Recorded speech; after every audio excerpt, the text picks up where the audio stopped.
It's one thing to build a PC with all new parts, but there's nothing like finding good deals online or locally and build a nice little flip like this one that I recently finished up. It has a mixture of new and used parts. I usually get the motherboard, CPU, and GPU used to get the best prices and get the most profit for flipping. So let's get started with the parts list in the order that I build in. So for the motherboard, I bought this Gigabyte Z590 a few weeks back. I got it for $65 shipped. I didn't even bother trying to offer anything lower because it was at such a good price.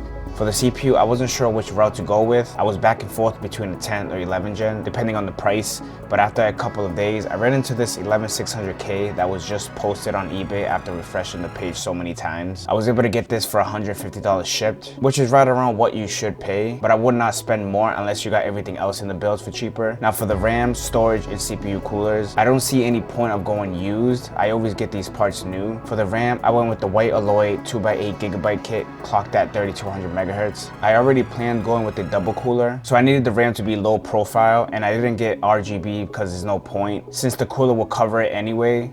For the cooler, I went with the Thermalright Peerless Assassin.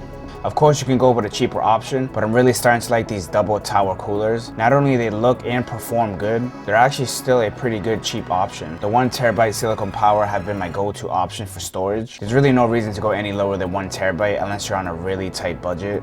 I will have a breakdown of the parts and the prices at the end of the video if you want to build a similar PC to this. Now that we went through some of the main parts, let's get started with this build.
I love trying new cases, and I've been wanting to build in this a PVA Destiny. It comes with 4 RGB fans pre-installed. It can fit up to a full ATX size motherboard. It's such a simple and great looking case. Another one of my go-tos is the 850 watt PVA Galaxy. It's semi-modular and you just can't beat the price. Even though they come with black cables, to make this build really pop, I had to add some white cable extensions. And to save the best for last is the graphics card.